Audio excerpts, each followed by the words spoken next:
Action! Neil, what's show number? 1056. Woo! Sorry, everybody. It's been a long road. We got our first argument tonight, too. Miles. Second. Come on. Oh, yeah. Welcome, everybody, back to the Off Flip Radio Show. Tonight, Natasha Benjamin is here. Thank you for being on the show. You are a filmmaker and documentary creator, if I'm not wrong. Is that right? Documentarian. Is that what they say that officially? Documentarian. She's a documentarian. Well done, being a documentarian. We will talk about a future project you and I are going to work on as we go along tonight. You have made this I want you to walk around the back. 55-minute film. Walk around here, come back behind him. On the Sequoia Right of the seas. Well, keep.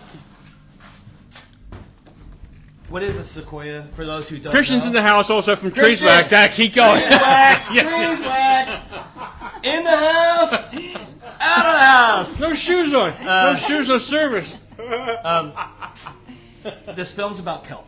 Yes. The Sequoia of the sea is the bull kelp, I assume. Yeah. The next line on this says, the vanishing kelp forests of Northern California. Neil and I earlier were saying, we look out here in Pleasure Point and the kelp looks awesome. I was in private today, stuck. Tied up in a pretzel, man, tied up. Yeah. I feel like we are out of the loop of what's happening to some of the kelp forests in the northern third of California. Yeah. Can you explain to the people watching what's going on and how come you have this now? Yeah.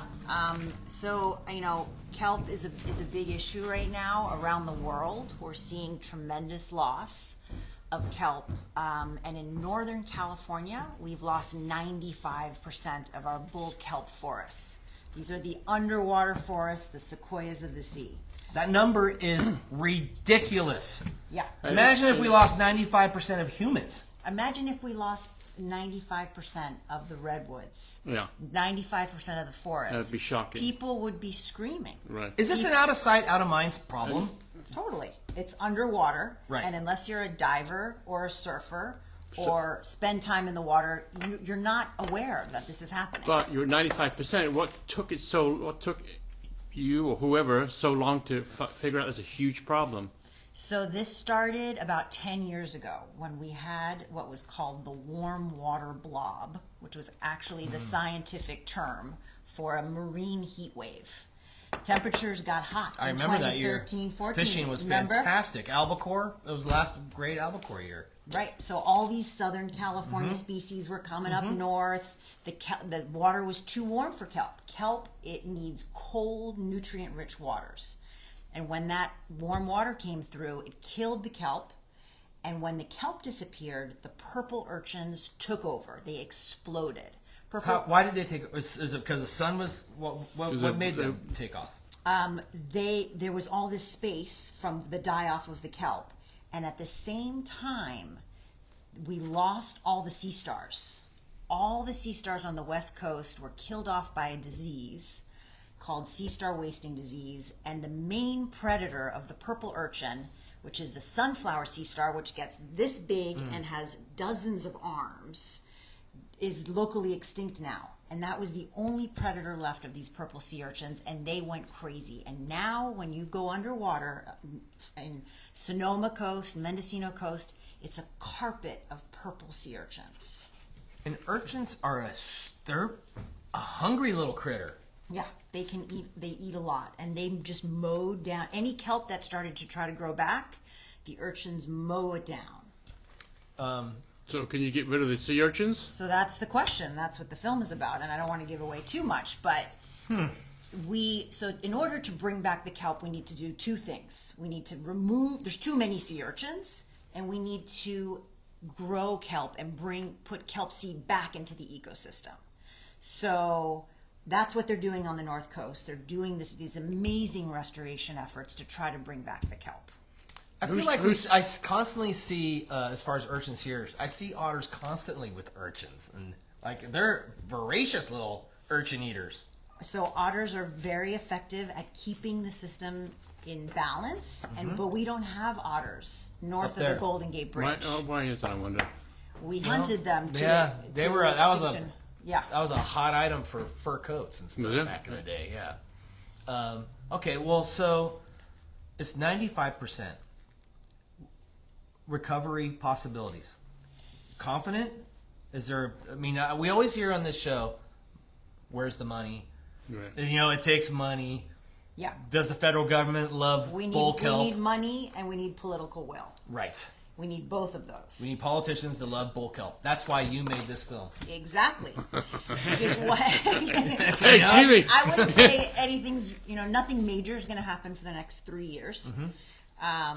But 3 years doesn't roll around like that when it comes to this big a problem. And we need to be ready for when there is funding in place. And there is some legislation happening at the federal level right now. The state of California has put tremendous funding into restoring this kelp. Just to give a little perspective, kelp is the infrastructure. It's the nursery ground. It's everything for these coastal ecosystems. Without a place for the fish to hide, without all of these kind of ecosystem services, we're in trouble. This coastline is in trouble without these kelp forests. Well, I was telling you earlier, as a fisherman, we see these bull kelp patties that float around the Pacific Ocean, and they are an ecosystem in their own. And it's not the kelp that we see in Pleasure Point. It's bull kelp. Yep. It really tangles up and creates a mass. And if there's nothing going to happen, we're at 95%. Are we continuing on the slide? Are we stable at 5%? So we've seen over the last 10 years, there's been a few kind of good ocean condition years for kelp, and we've seen little upticks.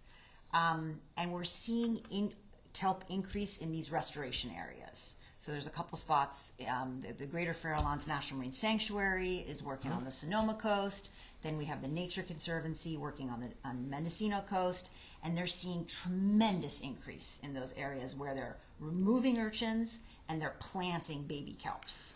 How do they plant the mass? Not like you're laying down a lawn out here. So right. how do you plant a kelp bed? And how do you plant kelp in an area that's full of predators that are going to eat you in 2 seconds? Those little young ones are probably fresh and tasty too, huh? Then why bother? So what they're doing is they're planting them above the urchins on these units that float the holdfast. 10 feet above the bottom. Okay. Yeah. And then the kelp can grow to the surface.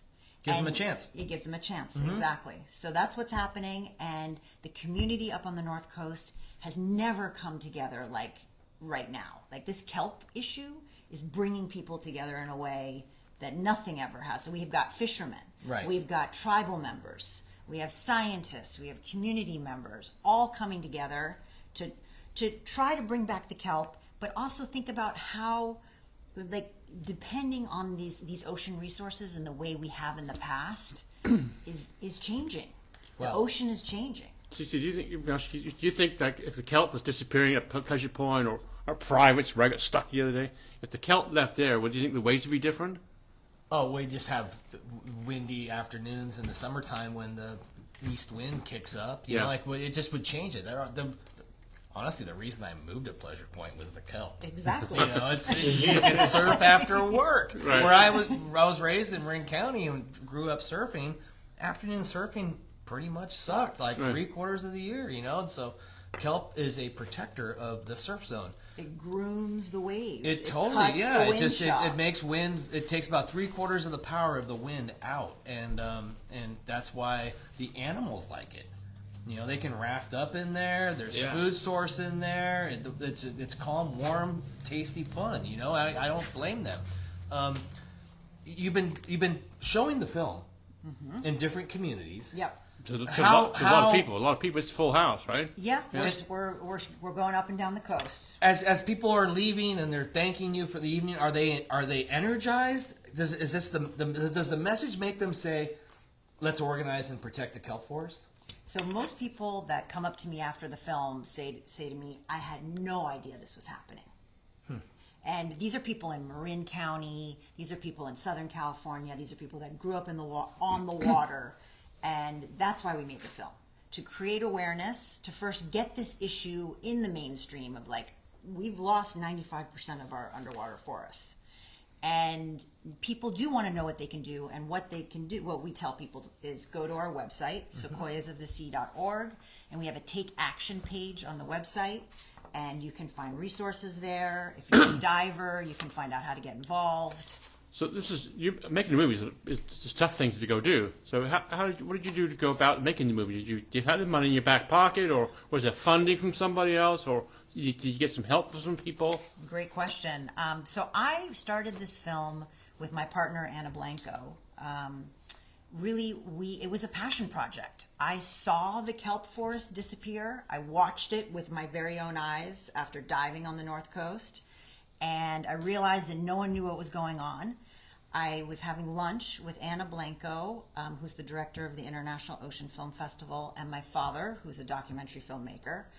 And I was telling him about this crazy story, this perfect storm of warm water and urchins and the kelp disappearing. And I said to Anna, has there been a film about kelp at the International Ocean Film Festival? And she said no. And my father looked at us and said, hey, you guys should make a film. I'm a marine scientist. That's my background. I've been working in ocean conservation for over 20 years. I had made some short films. I've always been a photographer. My father's a filmmaker, so it was kind of part of my life. But I wasn't ready to make a full-length feature documentary film. So I started going up to the North Coast. I brought my camera. I started filming. I didn't know what I was doing. I didn't have any funding. And this project got bigger and turned into a full, first I was going to make like a 5-minute film, and it turned into a 55. This was basically supported by friends and family. We're still fundraising. You never stop fundraising when you make a film. Right. And now we have this film, and we want to get it out there in the world, and we're very excited to possibly be showing it. We may do it right here at the boardroom in February, so stay tuned for that. It's a great. I love the plan, and I'm all for it. You've been doing some festivals as well. Yep, we just did Newport Beach Film Festival. We did the Mendocino Film Festival. We did, now I'm blanking on all the festivals, but we just showed the film at the Rivian Theater in Laguna Beach. We also just did a panel talking about kelp at the Coast Film and Music Festival.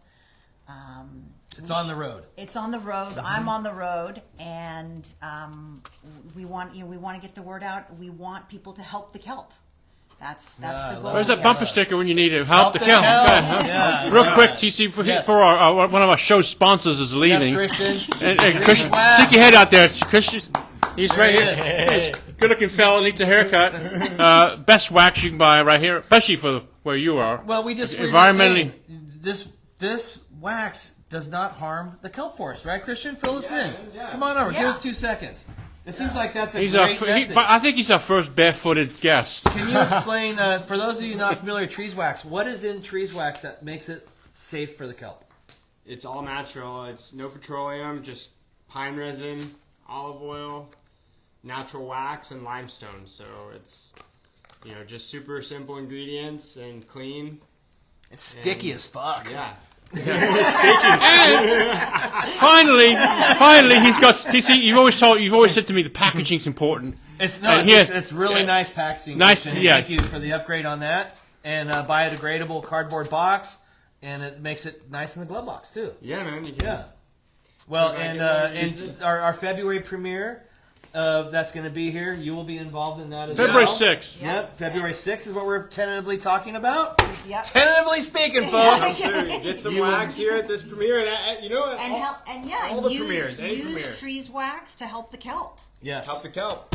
Yeah. Love that There message. you go. That's it. Christian, thank you for always. Christian's very community based. Everybody, try out trees wax. Thanks, TC. Yeah, right on, buddy. All right. Yeah. Have a good night. Bye. Good to see you. See you, bud. So, is it specifically? Are we we don't have bull kelp right here at Pleasure Point. I mean, sometimes you'll see one where random ones. But is kelp in general having the same issues as the bull kelp? So around the world, we've lost 50% of kelps, and there's dozens of species of kelps that you find all over the world. And everyone talks about coral. Everyone understands coral. Everyone's been snorkeling, and they can imagine what a coral reef looks like. That's a very small percentage. If you think about the globe, you got coral around the equator. Kelp forests cover a third of global kelp, global coastlines. Pole to pole, North basically. and south Yeah. of the equator. And they're in warm water too. I mean, it's crazy. Yeah, so all those temperate areas, those big so we've got kelp loss in the UK. We have kelp loss in Australia, New Zealand, Tasmania, in Asia. We're seeing this happening all over the world. But what's happened in Northern California is one of the most extreme examples of kelp loss, which is amazing because we have like the most highly protected waters in the world. And it's not densely populated. There's not giant pollution stories. The North Coast Yeah, is remote. Beautiful. Yeah. It's so this crazy. it's a climate change story. How do you measure? You say it's a 95% problem. Yeah. Right? With How an do we know? uptick. How do you measure the upticks or the downticks? So they're doing drone surveys. Okay. They used to use satellite surveys, but now it's so easy with a drone. You preset it; it does these transects, and they're able to document over time, and you can see exactly where the kelp is. And this is very fine scale resolution. And my other question is, Sequoias is the world's largest tree. How come you called it the movie Sequoias of the Seas? So we wanted to, people understand land-based forests, but they don't understand underwater forests. Most people don't even. I talk to folks all the time. They're like, "What is kelp?" It's out of sight, out of mind. I think bull kelp grows very long. Up to 100 feet. It can grow a foot a day. Mm-hmm. Giant kelp as well can grow super, super fast. So that's the good news. Is this Rebound. If we create the right conditions, the kelp will come back. Yeah, okay. And we're seeing it in these little teeny pockets. Now we need more restoration funding. We need more attention so that we can expand these projects. When is the next showing of the film? So we're going to be showing the film at Asilomar in Pacific Grove, right next to Monterey, on November 22nd at 2 p.m. On the Asilomar grounds right there, right on the ocean. Is there social media or somewhere on the web people can get information? Check out sequoiasofthesea.org. Sign up for the newsletter, and we're also on Instagram. Instagram as well. I saw that, It depends on which, like we're talking about the venue here. There'll be a ticket. You get free tacos, a raffle, free trees. Wax. TC's Tacos. Enjoy. Hey, that's They're and good. And then enjoy the film. But it differs. Maybe a tip at one place, a ticket sale somewhere else on the. So the Asilomar screening is free. It's open to the public. There's still diggity some dog. tickets. So it's happening this Saturday. It's the weekend before Thanksgiving, but some folks are around, and we're bringing in all of these community partners. So we've got Reef Check and Surf Rider and California Marine Sanctuary Foundation, and they're all coming to make this kind of larger community event to talk about kelp. When was that moment you started when, I'm going to make a movie with my friend or make a movie with my partner? When was that time that you decided I'm going to, Take this crazy journey. take the journey, yeah. It was that lunch with my father. Okay. He gave us this crazy idea, and we didn't really know. I didn't know exactly what I was getting into, but you learn pretty quickly. Yeah. Was he your phone a friend on the project? Like, Dad, What do I do now? it won't turn on. Did you know you had to go raise money, and how much were you able to raise, and how much We support? raised enough basically to cover some expenses. Okay. Driving up to Mendocino every few weeks, adds up. But I basically worked on this for the last 4 years pro bono. I have a day job. I'm the associate director of Blue Frontier. And Sequoias of the Sea and this kelp project is now a project of Blue Frontier, and we're launching a whole kelp campaign. Wow. And we have a book coming out, Forests of the Sea. It's coming out in the spring, and that book is about the global kelp issue. Yeah. So we're launching a whole education campaign, and we're going to build a knowledge hub about kelp and create media, like a PR campaign for kelp. You have pushed a snowball that it seems to be really growing. When you Save the Waves and Surfrider Foundation and these, you're creating a lobby in a way to protect the kelp. Yeah, exactly. By bringing these people in. In promoting the show, there was a lot of people who chimed in and said they were looking forward to seeing the show tonight from all over the place. The 95% of bull kelp that's missing is shocking. That is a shocking number, and anyone watching should be concerned. Initially, when you first mentioned it, I just thought about erosion. Like how much of a buffer. That kelp, like just like it does here in Pleasure Point. The reason the waves are smooth, the kelp is smoothing yes. the angry ocean. And it calms the waves. Yes. And we haven't even talked about the amount of carbon it sequesters. Absolutely. It's a It's forest. absorbing carbon. Right. And what happens when we lose that carbon sink? Mm-hmm. It's, we don't even understand. And what's so ironic is this is a climate change issue. Yeah. Our oceans are changing. They're getting warmer. We're getting these marine heat waves. And now we're losing the one ecosystem that can absorb that carbon. Yeah. So it's a pretty vicious What cycle. animals? I mean, it seems like there's the fallout from that 90% loss.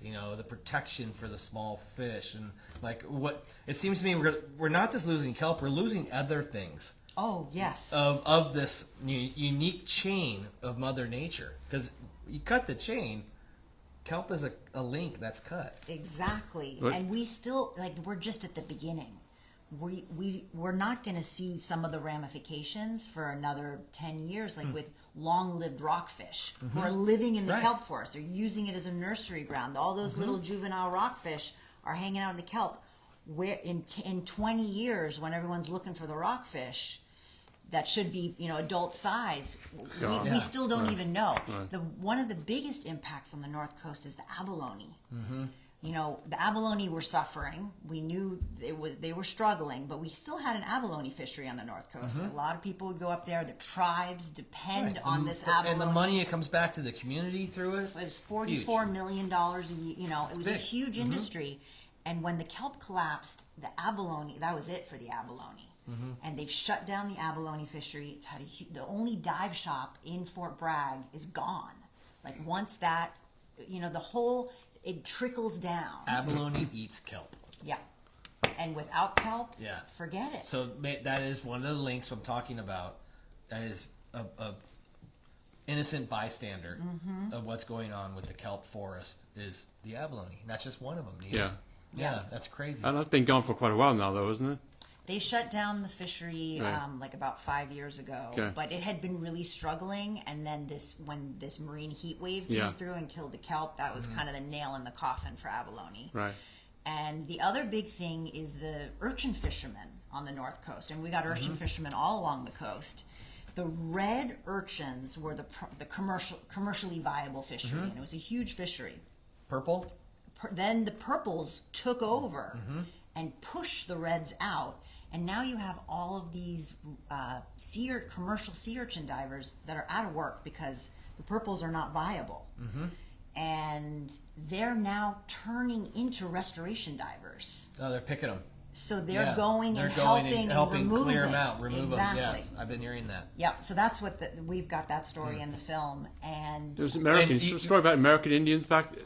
Was it right? yeah. So the tribes, there's a lot of local tribes along the coast, and in the film we got to meet with the Sherwood Valley Band of Pomo and the Kashaya Band of Pomo that are really getting involved in these restoration efforts. They're becoming certified divers. They're getting involved. They're using their traditional knowledge to help inform some of the management. Yeah. And what's so amazing and beautiful is, this is a depressing story, Right. but we have a community that's working together. I love that it's at a time when things are pretty divisive in our country. It's something that everyone can agree on, which is really cool. That's true. Yeah. And yeah. It's and kind of a nonpartisan it- issue. But you- how can but you not want the you kelp s- to be healthy? You say it's a dark story, but you've got to, you keep having upticks. It's going to be a pleasant story. It's going to take some time. Yeah. And I think what we need to be ready for is the next marine heat wave. And we need to start thinking about, this is a new ocean that we're dealing with. It's changing. Talking about climate control. Okay. I mean, it's the impact of climate change. So basically, when people ask me, what can I do to help the kelp? Yeah. It's a hard question because this is our climate changing. Yeah. And this is a fossil, basically we need to reduce fossil fuel usage. You can go out to the kelp bed and pick some purple urchins up. It's You like can, it's- yep. And that's what we tell people. If you're a diver, get Yeah. in the water. There's Monterey has an urchin removal project. There's one up in Mendocino. All you need is a fishing license, and you can go collect. And I mean, some of the purple urchins do have uni in them, but a lot of them are starving. So they're empty shells. Because they have no They have food no source. food. There's no They kelp. ate it all. Why is the kelp here flourishing so? I mean, it's getting thicker and thicker and thicker as we all surf.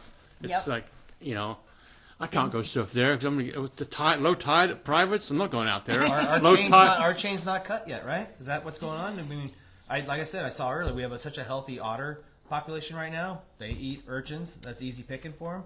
So a couple issues in Santa Cruz versus Mendocino, for Yeah. instance. We've got primarily giant kelp down here, Right. which is a different life cycle. Different. Yep. It lives for multiple years. Bull kelp on the north coast is an annual species.